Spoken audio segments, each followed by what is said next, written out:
Hello, everyone, and welcome to ABC All About Canada, a public service program that informs, educates, and inspires our fellow kababayans with important happenings in the Philippine-Canadian community, like purchasing your car in Canada. My name is Rovic Canono. I'm your host. Our topic for today, yun na nga po, proper tips when buying your vehicle in Canada. And our guests, a very popular lady in Vancouver, a concert queen. She is known as Pinay Carlone. Let's all welcome Rachel Navales. Woohoo! Ladies and gentlemen, kumusta po kayo dyan? How are you, Robbie? Looking very And posh today. thank you. And you look good as well. Kamusta, Rachel? Ito, maganda pa rin. Very busy. The business is stable and it's very busy at the moment kasi this time of the year, medyo marami tayong produkto, maraming kotse, at maganda ang mga rates ng mga bangko ngayon. So, proper time to buy a vehicle. Alright. Okay, so bago tayo pumasok doon sa proper tips na ibibigay ni Rachel, siguro nagtatanong ang mga kababayan natin kasi sikat eh. Sikat si Pinoy Carlone. Oo. Paano ka ba nagsimula sa car Ay, dealership? nako. Alam mo, nagsimula ako nung that was like 2018, I believe, or 19 as a saleswoman. So, naglakad ako dyan sa may interview job as a HR, Mhm. dyan sa may Kia, Vancouver. Mhm. So, Anong dito, age? Sorry, did you mention your age o kamo 20 ah, yo, 2020 ano ba? yo, what's it? Sana 18 lang ako. 44 na ako next week. So, yun na nga, nag-start ako doon as nag-apply ko ng ibang job as an HR assistant. Pero nakita ko ng GM, naglalakad-lakad doon. Sabi, sino yun? Eh, alam mo naman, hi! Ganyan ako. Hi! Tapos sinagot ko ng GM, the position's not available. I said, what do you mean? Sabi ko, you wasted my time to come here. I got other places to go. Sabi niya, umpisa sa akin ng GM. Tapos sabi ko, why do you need to call me here if this position is not available? My time is precious, sir. And then sabi niya, you'll be working on the sales floor with your personality, like how to talk back to me. And sabi ko pa, I have to think about it because I don't know anything about cars. I have no license. I don't know anything. But then, nagkaroon na ng mga signs na, sige na, sige na. Pinuntahan ko. So, on my first day, 5 kotse. Wow. Hindi ko First day alam pa, ang ginagawa ko. limang kotse ang nabenta. Oo. Oh my God. Oo. Kaloka, di ba? Hindi mo naman mga kaibigan yun na inimbita mo na. Kaya ano ko lang yun, yung mga nasa service department, yung mga tayo dumadaan sa daan. Wow, 5 vehicles. Anong brand? Nasa that time, Kia pa yun eh. Hindi ako nag-advertise ah. Yeah. Well, we're just talking about history. So, kamusta na ngayon? Nasaan ka na? Ano nang So, kamusta na si Pinay Carlone? after that, ang ginawa ko, sabi ko, there's so many sales people, okay? Pero pare-pareho yung mga discard nila. So I went to my marketing strategy. So I like to do Facebook Live and stuff like that all the time, right? Parang natural na lang sa akin yun. So ang ginawa ko, lagi ako nagpa-Facebook Live. Tapos sabi ko, marami nanonood na. True, So hanggat sa naimbento ko na yung and it's sold. So parang napunta na sa utak ng mga tao yun. true. So, ayun na sa Facebook Live. Tapos, after that, merong isang general manager na naman ng isang dealership na nakadiscover sa akin. Sabi niya, galing nitong babaeng to ha. Nakakainis tingnan, lagi nandyan. Pero sabi niya, ha, interesting. So, tinawagan ako, inoferan ako, I'm gonna teach you everything, especially financing. Kasi nung nandun na ako sa isang shop, sabi ko, parang ibang ginagawa nito sa mga tao. Hindi ko nagustuhan. So, kaya parang naalup ako. Sabi ko, alis ako sa pumunta na naman ako sa isang dealership, Ensign Pacific. So, doon ako na-discover nung yung mentor ko, kung lahat, everything, financing, paano gawin yung mga rules and everything, how to buy a car, all of the industries, ins and out. Doon ko natutunan lahat yun. And Okay. then, he went to a different path and then Will went to a different path and then, ayan na. Sabi ko, around COVID, paano makakabenta ng kotse dito hanggang sa ayun na. Doon na nabuhay si Pinay Carlon. I was Mm. starting to do financing and I was starting to do this and that. So lahat na. hanggang sa wow, I'm actually amazed. Hanggang sa inopera na ako ng sarili ko dito sa North Shore and wow. Wow, I just like wow. True, Ito true, na, true. Congratulations. So ang yun lang tagal pa, na. Nung COVID days lang pala ito lumalabas na talagang nag-peak si Pinay Carlone. I know. Wow. Oh, Bago mag-COVID, meron na. tapos hanggang sa nag-COVID pa, hanggang sa nagkasakit ako noon, Hmm. hindi ako mag-give up. Ba't mag-give up? Di ba? True, true, Hindi true. give up. Walang give upan. Siguro curious din ng mga kababayan natin. Number one, ilan percentage ang Filipino market na bumibili sa'yo? Madami. Usually kapag may inquiry ako ng mga ibang lahi, hindi sa racist ako o ayoko makipag-deal. It's just like, mas gusto ko kasi yung nagsasalita kayo ng pareho. Mostly kasi ng mga client ko, yes ma'am, naintindihan ko talaga lahat dahil Tagalog, dahil Pilipino yung usap natin. Mas komportable kasi sila eh. So, 90% is Filipino ang aking mga kliyente. Alright. Okay. Meron akong puti, binibigay ko sa mga puti kong kasama. Alright. Okay. So bago tayo pumasok doon sa proper tips when purchasing your vehicle here in Canada, isa pang tanong. Curious sila siguro. Baka kababayan kanila. Saan ka ba sa atin? Ako ay taga Zamboanga City, isang Chabacano. Zamboanga City, sino mga taga Zamboanga dyan? ¿Qué tal ustedes, mi mga vivientes? Oo, yan nga pala ang Spanish-speaking province sa atin, ano, mga Chabacano. Yes, yes. Pag nasa Mexico ako, lalo na pag nakatikila, ako talagang very fluent ang aking Espanyol. By the way, congratulations doon sa huli mong show. Nanood ako doon. Oh, Meron thank bang bago? you. Meron bang susunod? Ano ba? Wala Ano muna, naman? wala muna. Focus Sobrang muna. busy pa naming tatlo. Focus muna sa trabaho. Okay, so Trabaho muna. pasok na ba tayo sa iyong mga proper tips when purchasing a car in Canada? Okay, so maraming paraan pero we are going to sum it up, okay? So ang pinakauna talaga yung gagawin is make sure yung credit niyo ay intact. Credit is very important in buying a proper vehicle. Okay? So, kapag ka ang credit natin ay maganda, expect na maganda din ang magiging interest and payment natin. Now, if you think meron naman tayong mga Credit Karma and obviously sa mga apps natin, sa mga bangko natin, sa mga banks natin guys, CIBC or Scotia, meron doon na check natin kung ano yung credit natin. Kapag ka ang credit nyo ngayon ay palpak, nasa 500, do not get a vehicle at the moment. Tiis na lang muna talaga kayo hanggat tumaas na ang inyong mga credit score. So, it doesn't mean kahit mataas ang credit score, paminsan kasi marami din mga liabilities. So, ang pinaka-ina-advise ko talaga, lalo na sa mga newcomers natin, kung meron po kayong credit card na kunwari binigyan lang tayo ng bangko ng $3,000 dollars, kailangan dun sa $3,000 ng credit card nyo, you need to only spend 20% lang. Okay? So, ngayon, there are multiple ways in getting a vehicle, specifically sa mga new one. Merong mga newcomer program, merong yung mga diretsuhan na. Wala nang mga tanong-tanong kung PR ba to, hindi. Kasi in the real world, sa financing, hindi pwede mag-loan ang mga hindi pa PR. But if your credit is strong, clean, and thick, na pwede namin gawing income wave yon because the bank knows everything. Kahit maglagay ka ikaw ay presidente ng isang kumpanya, doon sa income mo and everything, basta ang credit mo ay strong, clean, and thick at may revolving credit ka na binabayaran mo mabuti, kahit $10 ang binabayaran mo sa telepono mo, always on time, walang kalpas, yun yung perfect timing na bumili ka ng kotse. So everything has to be credit.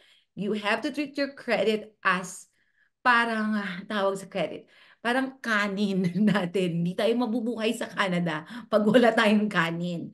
Kumbaga, gasolina sa sasakyan. So, ngayon, kailangan nyo talaga ng kotse. Kailangan manganganak na ako. may mga kliyente akong ganyan, hindi ko na kaya, ma'am, hindi ko mabayaran yung credit card ko. So napupunta yun sa non-prime. Ang gusto ko talagang gawin sa lahat ng mga kliyente natin is everybody should be prime. Because I don't want anyone to pay high interest rate. That's bollocks, right? So, ngayon, kapag ka non-prime, wala talagang paraan, isang sinasabi ko, okay, mag-start ka dito. Siyempre, nagkamali sila sa credit nila. So, inaayos nila. So, may mga ways na ganyan. Okay, you have to prove the bank that you are good. So, na-aprobahan niya ng medyo higher na rate. Okay? But among those 1 year, entire year, may bangko na magbibigay sa atin ng utang, the entire year dapat hindi ka magpapaltas ni isa sa mga utang mo. But not only with the car, but everything else, lahat ng trade lines mo, dapat nandoon. Wala kang collection, wala kang collection, wala kang mga paltas sa mga BC Hydro mo, sa telepono, lahat dapat intact yun. And it take them 1 year to get out in that high interest rate loan. Alright. Now, Nabanggit mo kanina, sorry, nabanggit mo kanina kung 500 ang score, wag muna silang kumuha ng card. yeah. Ano yung sa tingin mo na chinek nila, ano yung score na medyo maganda na pwede na silang lumapit sa'yo? Okay. Maganda pagka nasa 700. In the 688, pwedeng-pwede nang gawa ng paraan yan. Pwedeng-pwede na yan. Now, yung mga 500, pwede din kumuha yan, pero kailangan nila mag-down ng malaki. At magbabayad sila ng interest rate na malaki. Bakit kayo mag-down ng malaki sa kotse where you can just save your money to buy a property that appreciates the value? In buying a vehicle, alam natin ang sasakyan, pababa ang value niyan every year. So, usually, hindi ko talaga nire-recommend yung mga kliyente ko na mag-down. Ang down, hinaas ko lang yan kapag sinasabi ng lender, gusto nila gusto ko ng Wagoneer, pero ang approval ng bangko is only for Outlander. So, okay sis, the Wagoneer, your approval is only $60,000. But then the Wagoneer is mga nasa 80 grand. So, magpibigay ka ng $20,000. Doon lang tayo mag-advise na pwede ka mag-Wagoneer. But then, kung di mo naman kailangan nyo lang naman sasakyan para palaki yung mga bata ninyo, this is your approval and then ima-match natin sa mga budget ninyo. Alright, okay. Maliwanag. Credit must be good. Credit is the number one important. Okay. Pangalawa, kailangan parang ano yan parang tawag dito, stock market, binabantayan mo. Binabantayan natin yan, okay? So, as a business manager, so every month, meron kaming dumadating, meron kaming mga meetings sa mga lender namin kung ano yung mga promo ng mga bangko, ano yung mga rates ng mga bangko na every month. So, ito yung dapat malaman talaga ng buong madlang people, especially our Filipino community.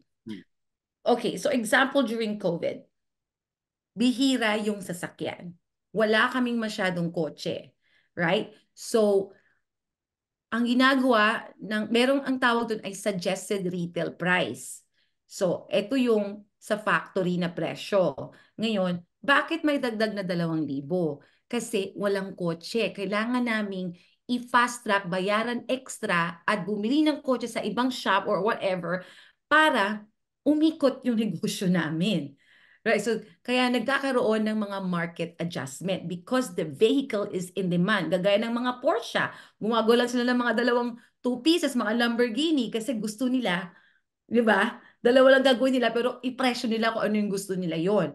So, bantayan niya. Pag nakita nyo na konti lang yung sasakyan, tiisin nyo na lang muna, wag bumili dahil nagkakaroon ng market adjustment yun. Ngayon, pag sinabi ng bangko, okay, 9.99 ang mga good credit ngayon. So yan, hindi ko masyadong inaano yan, sis, tsaka ka na lang muna bumili. Baka next month bababa na yung rate. Kasi yung 9.99, yan, ang taas ng cost of borrowing yan. So you have to pay for that for the next 7 years. So kung kaya nyo pa naman mag-commute, hanggang bumaba ang rate at hindi mataas at hindi masyadong in demand yung mga kotse ngayon, so that's the time to buy the proper car loan. It's always about timing. Right. Timing is important. So ano to, lumalabas, yung una natin, credit score must be good. Yung pangalawa mo is like waiting for the promotion. Yeah, right timing, yung mga right rate, at saka yung maraming kotse. Mm. O nga naman, pag maraming kotse, ibig sabihin, maraming supply, less ang bababa ang presyo. Ah, Exactly. Kasi ay, di ko pwede sabihin to, ba't sasabihin ko? I don't care. Gusto ko malaman ng mga badlang people to. So, every year kasi, ang mga dealership, meron kaming mga certain amount, sasabihin sa amin, kuya ng Mitsubishi na, okay, kailangan nyo magbenta ng 80 cars this month. So, may mga lucky 2 or 3 clients na nagkakaroon ng maliit, mas lower yung payment at saka yung presyo ng car kasi kailangan na namin i-dispose yun para meron kaming dumating na more 80 cars the next month na pa rin na pwede namin ibenta. So, kaya nga oh. perfect timing talaga. Oh. Tawagan niyo ako pag mga end of the month na. So, kunwari, tatawagan ka namin, ano? End Kunwari, of the month yun ako tawagan. so end of the month, diyan maganda bumili ng, ano, teka lang, anong, Patay ako nito, patay ako nito. end of the month, ah? Okay, Oh alright, okay. my Um, God. alam mo, sabi nga ng iba, may mga ganyan eh. Kung magpapagas ka daw, gusto, dapat daw sa umaga, something like that. Kasi daw, Oh, mas maganda raw ang takbo ng calibrated daw, something like that. So, sa car dealership naman pala, end of the month. end of the month. Di bale, huwag kang mag-alala, tayong dalawa lang ang nag-uusap Oo, ngayon. oo, kumaingi dyan ha. Huwag niyo i-translate sa English to. Alright. Okay, so meron pa tayong papasok na third proper tip Yes. when purchasing a car? Ang pinaka gusto kong i-discuss talaga, one of my favorite to discuss is about the behavior sa pagbili. Kasi paminsan, yung kapitbahay ko, naka-GT na, ano, gusto ko ako din. Like, do not buy with your emotion. Do not buy with your excitement. You have to think 7 years. Am I still going to love this car the next 7 years? Like, ay, dito ako kasi dumubili yung kaibigan ko. Ganyan. So you have to remember, guys, remember this, that hindi po lahat ng kliyente ay may pare-parehong payment structure. Number one, yung isa, kliyente may trade na may mataas na interest rate. So meaning, meron siyang negative equity. Okay? Number two, as what I told you, yung credit. Okay? So, wag tayong mag-expect na ang payment ni Rovic ay kasing pareho ng payment ni Rachel dahil si Rachel may $15,000 na negative equity. So, that $15,000 negative equity ay dadagdag yon sa current purchase nyo ngayon. So, the payments gonna be different. Kasi, ano yan eh, behavior ng mga Pilipino natin yan eh, na magkano sa'yo? Ganyan, ganyan. Oh, bakit sa akin ganyan? Tapos ang tawag doon, na-scam ako. Alam mo, Oo. oh my God. So, everybody are different. And then do not buy with your excitement. Kung hindi pa to para sa inyo ngayon, kung hindi para sa inyo yung GT, di mag-ES na lang muna tayo. Kasi mali mo si kapitbahay, wala namang anak na pinifeed, wala namang siyang other utang sa Pilipinas and everything. So, everybody have a different structure.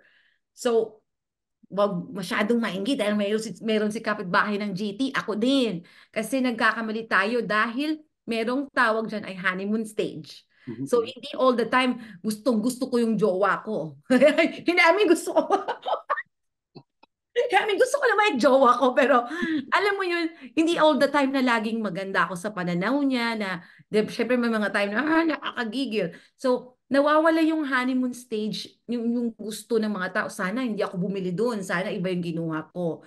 So, you have to think about when you're about to sign that documents, I always ask my guy, are you happy? Is this gonna be your vehicle for the next 7 years? Hindi na tayo pwede magpalita kasi mag-focus tayo to buy you your property. Pag may property na kayo, tumataas yung mga value, kahit mag-Ferrari kayo, 10 kotse, pwede kayong kumuha. Kaya magpad kayo na magpad kasi may pera kayo eh. Like, you know what I mean? So always think, don't buy with your emotion, yung excitement ninyo. It's okay to be excited kasi bago eh.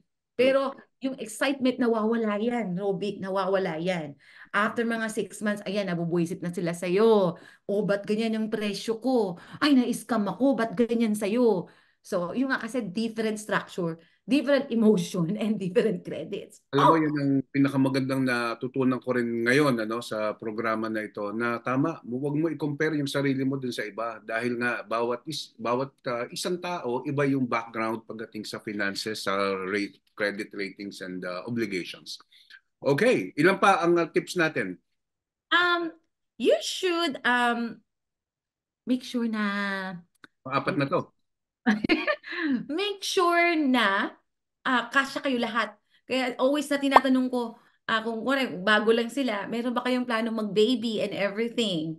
Para hindi na sila magte-trade ng trade. Kaya medyo mga younger na clients ko, sinasabi nila na, ay, kailangan ko lang po ng SUV.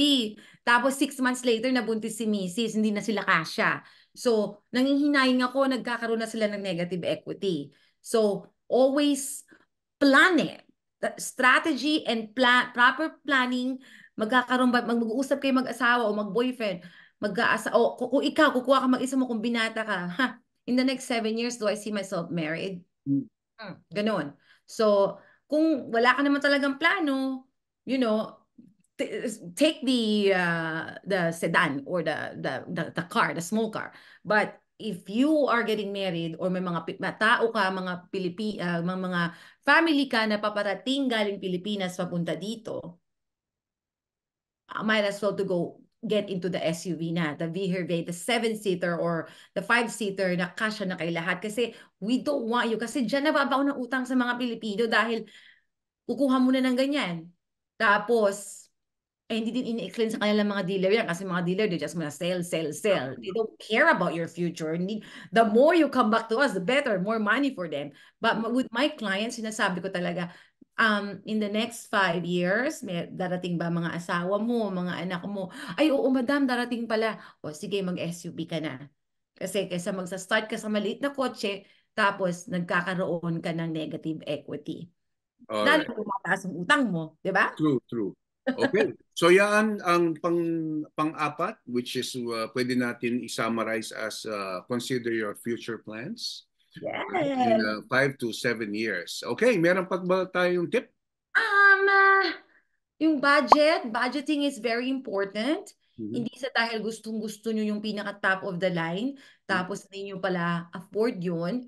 So, kailangan talaga may budgeting. You have to remember na minsan nakakalimutan to ng mga tao. Nakakalimutan nila na magbabayad sila ng insurance. Yes. Nakakalimutan nila na magbabayad sila ng gasolina. Which is napakamahal dito sa Vancouver, Canada. So you have to think, okay, may budget akong 1,000 o 600. So I said, is that including gas and insurance? I always have to ask that. Kasi minsan na ano nila yon, tapos na-realize nila, oh my God, ang mahal pala mag-kotse. So with regards to the insurance, you have to make sure na walang mga extra-extra na nilalagay yung mga dealer doon. And sa mga may Filipino license, kailangan kunin nyo yung mga experience sa Pilipinas para dalhin nyo dito para hindi masyado mahal ang inyong babayaran sa insurance. Ganon. Okay, maliwanag. Maliwanag. Okay, meron pa ba? Nakalimutan tayo. Ano pa bang gusto kong sabihin? Enumerate ko. All right. Number 1, mga kaibigan, credit score must be good. Number 2, wait for the right timing or promo. Number 3, your behavior. Yeah. Number 4, future plans within 5 to 7 years. And number 5, yung pong budget. All right. Include yung sinabi niya na insurance and gas. Kung may parking, wala kayong parking sa trabaho at magbabayad ka ng parking. I know, Vancouver. Okay, so itong gusto ko lang i-remind to kasi paminsan kasi mga tao matigas ang ulo, gusto bumili ng mga pre-owned. Okay, okay naman ang pre-owned, nothing against it, but when you're buying a pre-owned vehicle, make sure that you check and ask for the Carfax. Ano yun? Carfax. Yung Carfax, yeah. Okay. So, importante na alam nyo saan galing yung kotse, hindi nakaw, ilan na yung sira niya, kung may mga recall. Importante yung Carfax. You have to ask kasi yan ang Biblia ng kotse pag bumibili kayo ng mga pre-owned at second hand.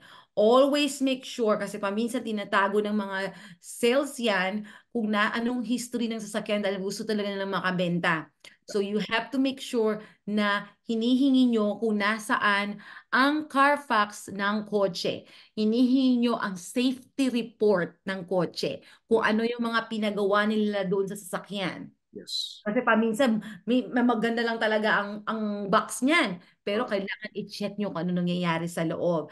I also advise kung meron kayong certified na mekaniko na kaibigan, pag bumibili kayo ng pre-owned, yung certified na mekaniko, yung hindi yung marunong lang tumingin, ha? Yung char-char, yung charot, hindi po yun, okay? Kailangan nyo po ng certified na mechanic na dalhin sa shop kung itong car ay worth it sa inyong babayaran. Carfax, safety report, at kung pwede kayo magdala ng mekaniko na totoong mekaniko, dadalhin nyo yan. You have to know the history of the vehicle. Because most of the time, may mga vehicle na galing sa mga Alberta. Okay? So, titingnan nyo, ay Alberta car, maraming snow dyan. So, meaning it's very rusty underneath. Kasi salt and everything. So, before you buy that, where's this vehicle coming from? So you can demand them. Pwede ko ba makita sa hoist? Pag yung pakiakyat sa hoist, I want to check. Dali mo yung mechanic mo, dali mo sa hoist. You have to remember that because minsan tinatago nila yan kasi nga na-excited na tayo. Nakakalimutan natin yun. Okay, so very, very important. And then pag sa mga pre-owned, again, aside from, I want to add this with the budgeting. You have to remember, this is a vehicle. It's not going to stay brand new forever. Remember for the additional cost in the future. So, magme-maintain kayo. Ang preno, kailangan nyo ng preno every other 1 year or 2 years, depending sa driving ninyo. Additional cost po yan. Ang inyong mga oil change, additional cost po yan. Ako hindi ko na dinadagdag sa loan ko kasi mga ibang shop, free oil change, blah, blah, blah. Pero dinadagdag yun sa utang. Sa cost ng loan, dinadagdag yun.